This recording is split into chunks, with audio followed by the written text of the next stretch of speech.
Hey, what's going on, ladies and gentlemen? It's PernellBobby, your astrotherapist, hitting you with another video looking to potentially use astrology so that you can leverage these stars in order to mitigate and improve how you respond to suffering. Definitely started off, throw that like, throw that subscribe. Now, here's an impromptu Venus in retrograde video that I want to give you for an update. To be honest, I didn't look at anything transit wise. I'm just going off of the dome. I'm going off of pure inspiration. So the moon just left out of Scorpio. Okay, Scorpio was like, okay, boom, it was at 29 degrees yesterday when I checked, and 29 degrees, the energetic degree of Scorpio, is going to be like, look, your revelations, what you've discovered, what comes out is gonna fucking come out. Okay, especially around themes of forgiveness or lack of forgiveness, especially if theme of anything you're fixed about in your nature and your behavior. I would say look for Scorpio in your chart and you'll realize, where are you stuck? Okay, where does that watery energy stay fixated on an emotion, which can basically detach you from reality. And I know this all too well as a Scorpio rising. Okay, Scorpio rising conjunct my Pluto in the 12th. So my Pluto and Scorpio in the 12th. Yeah. So it's like I play that line. But what's happening, and I don't know what the direct degrees that went over because I didn't look at it, but Neptune and Pisces is not going to make a harmonious aspects to the revelations that the moon of Scorpio is going to rock with. And then it all depends on, again, where does your Uranus sit? Where do your Taurus placement sits? Because I see, again, some shocks, some revelations. I know for me, Uranus and Taurus is hitting the 7th house. Okay, so this is partnerships, right? This is relationships. This is people outside of me who are significant. Retrograde, Venus retrograde, motherfuckers is going to pull up on you. All right? They're pulling up on you.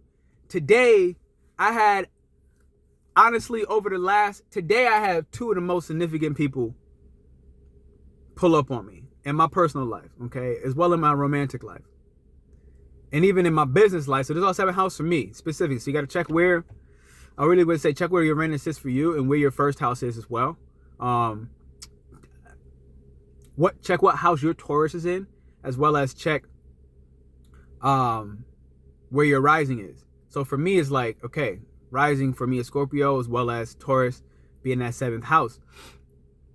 These shocks and revelations of these deep findings, okay, potentially morbid, but also just think of it as revealing. Think of it as releasing, okay? Because now today the moon has now moved into Sagittarius. So now we're all finding a very optimistic view on what has happened, on accepting the things that we can't control, okay? Yesterday, my man just hit me and I said a serenity prayer and I started my hands down to the side. I went like this, I looked up to the sun. And, you know, I want you to do this with me real quick. The serenity prayer, right? Where it's like, help me accept the things that I cannot change. Give me the courage to change the things that I must. I always like to say that I must when I must, okay? Because not everything needs to be changed. And give me the discernment to understand the difference of when to pick and choose left or right, up, down, or not a direction at all, okay? So I'm going to repeat that serenity prayer. I want you to say this with me. Take a soft inhale. I'm coming in high with energy today. I understand. I'm going to give you a background story in a second. God, universe, you call it what you want. Allow me the serenity and the grace to accept the things that I cannot change. Allow me the serenity and the grace for the things that I cannot change. Give me the courage to change the things that I must when I must. And the discernment to know the difference of how to go about and do it. So I want you to say that there for starters. Freaking car still on, my bad. And here's this Venus retrograde. What it all is about values. We know that. But this is permanent change, okay? When you look at the fact that Venus in Capricorn is going over Pluto, permanent change, okay? When Pluto makes some shit different, it's different forever. We're talking about our values in contractual marriage, social status and reputation. All that thing is going to change entirely. okay? You always need to check and apply your Venus. My Venus is in the 7th house. So once again, relationships. And expect those shocks because your Venus and Taurus will throw in those wrenches, those lightning bolt revelations that are basically revolutionary towards the houses that you got to apply and the aspects you got to apply in your own personal chart. But for me, what's key with this theme is to recognize, what are you feeling? Honestly, if you work really, really hard, this is a time to chill the fuck out. If you don't work really, really hard, this is a time to get your shit in gear. And then along that, all of it is helping us to understand what are the things that we value the most? How do we want those things to play out in our lives? How are our values being restricted by what we've forgotten about ourselves? Okay, literally. So one of the things I forgot about myself was how dominant my masculine energy is. This is one of the things that I honestly forgot about myself. This is one of the things that I didn't put full recognition, understanding. Like, Pernell, you are a sexual masculine essence. Like, at my core, I have this 50-50 feminine masculine to me. Okay, especially as a life path 11, it's like these things are pretty well balanced. However, I am still at my sexual masculine core, the essence of who I am, a masculine energy. Okay, and as a part of that, there are certain moments where I need to really tame my creativity. I need to tame my passions. I need to tame my responses, okay? In order to use that discernment, which is coming more from the masculine energy, all right? I don't really want discernment coming from an emotional place. I don't want to discern things from an emotional place, all right? Let's say that in this instance is feminine energy. I want to discern from a clear mind, okay? From a clear vision that I have of the future, that an betterment and improvement of my inner world and the things that I value, especially in relationships.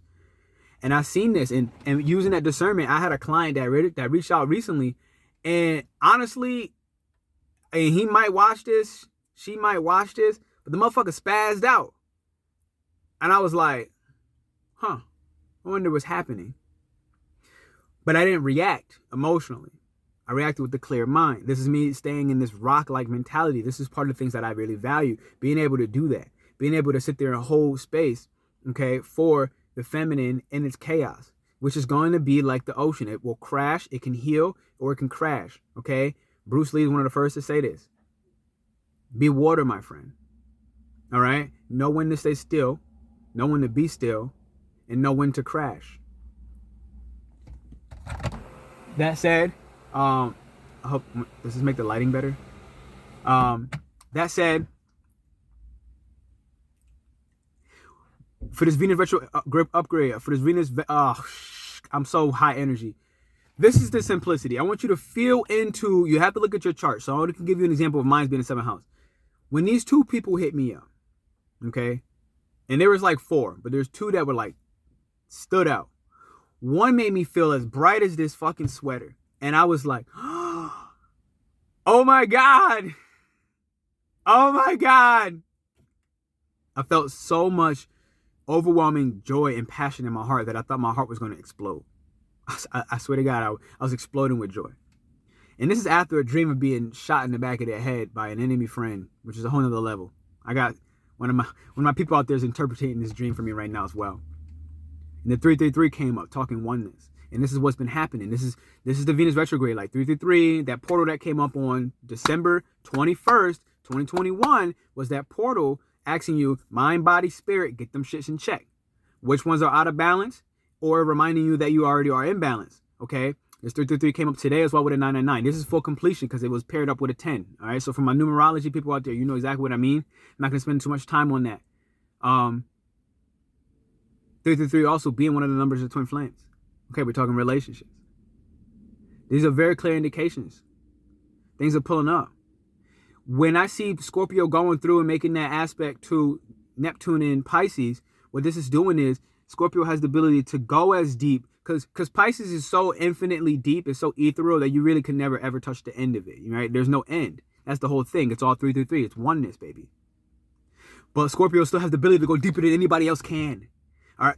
It's one of the most, it is like, when it comes to diving into emotions, it's the most fearless deep diver into the emotional world, into your private life, into your unconscious and subconscious patterns than any other sign. It's the one that's going to do the dirty work, okay? And now when the moon goes over there, Neptune is also illusions. It's spirituality and it's illusions, okay? This line, when we look at to create a better world, right? Now you got Jupiter in Pisces too. Oh, crap. Yo. So now we got Jupiter in Pisces too. This is expansion of spirituality. So what's happening is people are understanding what about their psychological makeup needed to transform, holding them back from the rebirth process, holding them back because they're unwilling to forgive, holding them back because they're unwilling to allow what other people already see and what they already see through all the layers of illusion with that Scorpio vision about their idealistic. Now you have to again apply where Pisces now sits in your chart. Okay, you got to apply that. For me, it's in the space of my father, right? As a placement with my father, as well as my childhood, my home life, if you will. Okay, family, fourth house. So it's like, yo, I'm so excited. Y'all don't even know really what this means. I wish I could fully articulate this. And guess what I'm really trying to say in the moment is realize who charges you up and who makes you feel dead inside. Because when I was feeling like light and joy on one end, I got a follow-up message and it made me feel like I was decaying. It made me feel like I was dying inside. And I was like, this is a really shitty feeling. And I just did my best to just sit with that and feel with both. And then go back and choose how I want to feel. And I want to feel as bright as this goddamn yellow shirt. This Pernell Bobby, quick update, Venus Retrograde. I just wanted to spit this out. I got shit to do, so I got to go. But, woo! Subscribe, baby. This is Pernell Bobby, your AstroTherapist, helping you to use astrology. It's a quick breakdown. I didn't do anything direct on transit. This is just all feeling-based. That Jupiter in Pisces, wow, Jupiter in Pisces. All 2022, I'm in partnership, okay? All 22, I'm in a 6th year. So that is business. That is friendships. And, you know, all of this happened because I started valuing my friendship. I started actually being clear again with my friendships, like categorizing. And I'm going to say women in this particular moment, categorizing like, no, you are a friend. Here's what the friend looks like. No, I want to share divine feminine explosion of energy. I want you to share that with me. And so I want to be a strong masculine presence that does not involve business with you, that does not put you as a role as a mother, does not put you in a role as, you know, the acumen, financial acumen. I don't want to put you in all those roles because I want you to just fucking flow. And I want you to feel safe and secure for you to take care of that. This is where my values on this Venus retrograde was pulling up with the masculine energy. And able to also see where was I not doing that in my past. And realizing how much I value to be in what role, okay? To understand that, you know, my feminine energy is not going to necessarily be expressed in the sense of whining and crying and complaining with a woman, but it's going to be expressed in blowing this passion out exactly like this, sacral chakra passion, boom, on the fucking camera in order to help relieve your suffering. This is what I value more. To use that voice, baby, okay? To use that voice, that throat chakra. And right now, like, I'm looking at it and like I got a moon progressing Taurus and a fucking Mercury progressing Taurus. And it's like, this is the throat chakra. This is the expression.